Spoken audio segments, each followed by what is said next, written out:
अस्सलाम वालेकुम एवरीवन, उम्मीद है आप सब खैरियत से होंगे। आज आए हैं हम एक नया रिव्यू आपके लिए लेके। आपको पता होगा गाड़ी का ये किया स्पेक्ट्रा है, 2002 मॉडल है और इंशाल्लाह इसके हवाले से आज का हमारा रिव्यू है और आपकी इसकी सारी डिटेल शेयर करेंगे। ऑनर हमारे साथ हैं, वो भी हमें गाइड करेंगे। तो चलें अपना रिव्यू स्टार्ट करते हैं, आपको दिखाते हैं।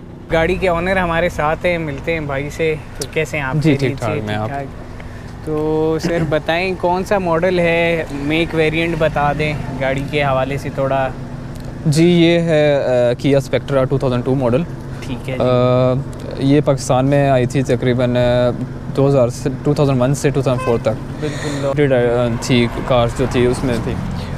बाकी ये कि गाड़ी मैंने परचेज़ किया 6 मंथ्स अगो और बाकी यही सोच रहा था कि मतलब वन एंड ओनली करनी है।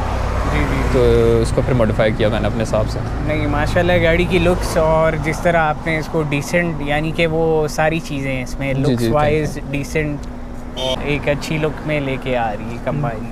जी फ्रंट की जो इसकी बेसिकली लाइट्स हैं ये क्रिस्टल ही आती हैं या इसमें ग्लास लाइट भी थी? जी ये क्रिस्टल नहीं आती है असल में, ये मैंने खुद कस्टमाइज़ करवाई थी। अच्छा ये आपने कस्टमाइज़ की थी और वो मेरे ख्याल सिंपल आती होगी, ये आपने ब्लैक रिंग इसका? जी मैंने खुद करवा के अंदर से और बाहर से भी क्रिस्टल वो होते हैं इसका कवर मैंने करवाया। कवर आपने करवाया था, बिल्कुल ठीक हो गया। और फ्रंट का जो बम्पर है बिल्कुल स्टॉक है या आपने कोई? जी स्टॉक का नीचे किट लगाई हुई है। किट आपने इसी बम्पर पे, ओरिजिनल बम्पर के नीचे इसकी किट फाइबर का है? जी फाइबर की है। फाइबर के इन पे लिप इंस्टॉल हुआ हुआ है और मेरे हिसाब से इसमें 2 वेरिएंट्स थे, एक GS था, GSX था। जी सही था। तो वो 1.8 डॉक इंजन के साथ आई थी ये गाड़ी और अराउंड कोई 145 HP के अराउंड अबाउट जो है इसकी पावर थी। मैनुअल ट्रांसमिशन और ऑटो इसमें दोनों आए थे। फिर जो किया स्पेक्ट्रा है बेसिकली जो इसका GS वर्जन था उसमें थोड़ा सा डिफरेंस ये था कि इस गाड़ी में जो है कैसेट प्लेयर और फ्लोर मैट्स और कुछ मज़ीद ऐसी चीज़ें थी। बॉडी के कलर्स के काफ़ी ऑप्शंस थे। फिर जो दूसरा इसका सेकंड वेरिएंट है GSX, उसमें ये डिफरेंस था कि उसमें आपको कुछ एडिशनल चीज़ें मिल गई थी, जैसे कि बैक ट्रंक पे स्पॉयलर आया था, एक लिड स्पॉयलर आया था, एक बड़ा स्पॉयलर, यानी कि 2 टाइप के स्पॉयलर्स थे वो थे। कैसेट प्लेयर की जगह उसमें थोड़ा मीडिया मोड थोड़ा चेंज किया गया था और कुछ चीज़ें यानी कि फेस लिफ्ट जैसे किया जाता है वो बेसिकली उसमें कुछ चेंजेस थे।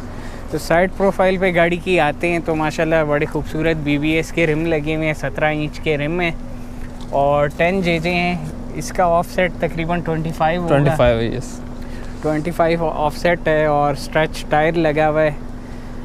मगर ये बड़ा खूबसूरती से आपने काम कराया है कि वो स्ट्रेच करने के बाद भी 10 JJ काफ़ी वाइड रिम है। जी बर्दाश्त कर रहा, मतलब जी बर्दाश्त कर रहा है। तो ये फिंडर्स आप देख सकते हैं, इनने एक्सटेंडेड वो रोल भी करवाए हुए हैं और एक्सटेंड करके इसको कस्टम मेड फिंडर आप कह सकते हैं, कस्टम मेड काम हुआ है।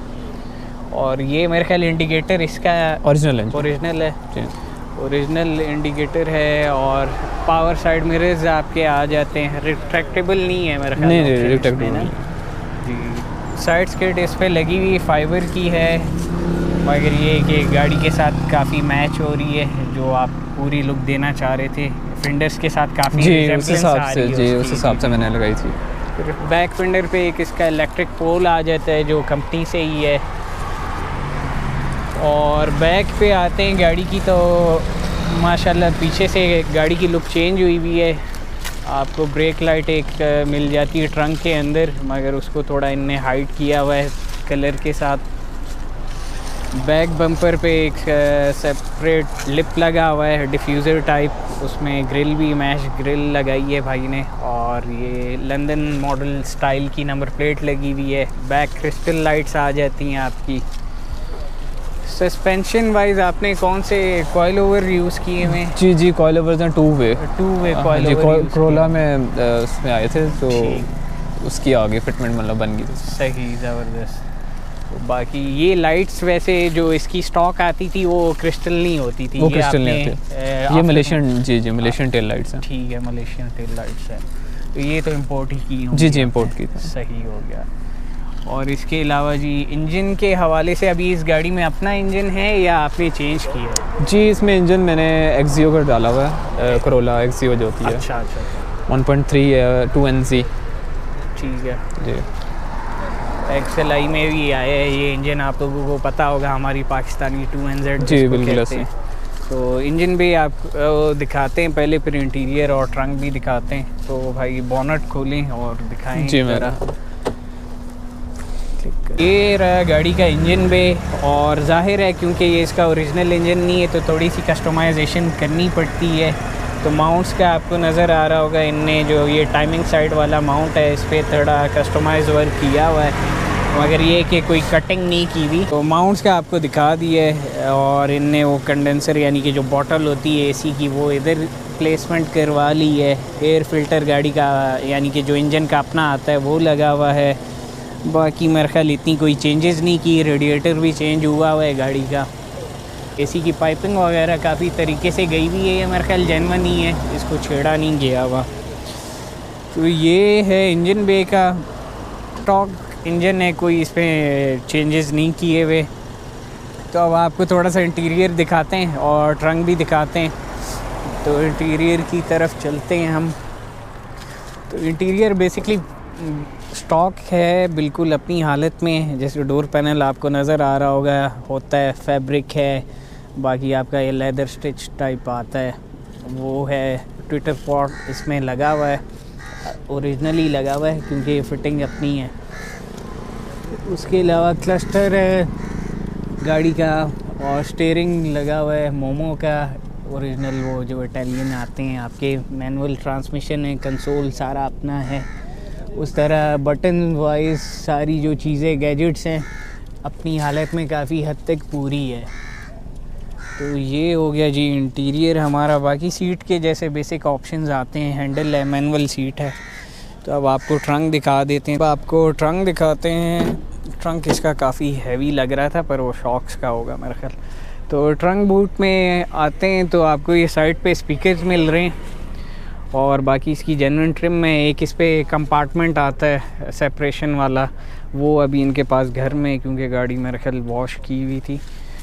तो बाकी बूट स्पेस काफ़ी अच्छी है, और थोड़ा वो होंडा RS वाला स्टाइल कह सकते हैं, हैचबैक वाला जो थीम होती है एक ट्रंक की वो है गाड़ी की। तो ये है जी आज का हमारा रिव्यू, और थोड़ी डिफरेंट गाड़ी है। प्रोजेक्ट के हवाले से काफ़ी भाई ने मेहनत की हुई है गाड़ी के ऊपर। तो इंशाल्लाह मिलेंगे फिर न्यू रिव्यू के साथ, और उम्मीद है आप लोगों को गाड़ी पसंद आई होगी क्योंकि डिफरेंट एक यूनिक चीज़ बनी हुई है। और हमें चाहिए कि हमें अप्रिशिएट करना चाहिए दूसरे बंदे को। ज़ाहिर है ये कोई पेड रिव्यूज़ तो होते नहीं है, तो एक दूसरे से मुलाकात भी होती है, दूसरे लोगों को नॉलेज मिलती है, हमें भी कुछ कंटेंट मिलता है दिखाने के लिए लोगों को। तो फिर इंशाल्लाह अब मज़ीद कोशिश हो रही है कि और अच्छे रिव्यूज़ आप लोगों के लिए लेके आएँ। इंशाल्लाह फिर मुलाकात होती है। आप सब अपना बहुत ख्याल रखें। अल्लाह हाफ़िज़।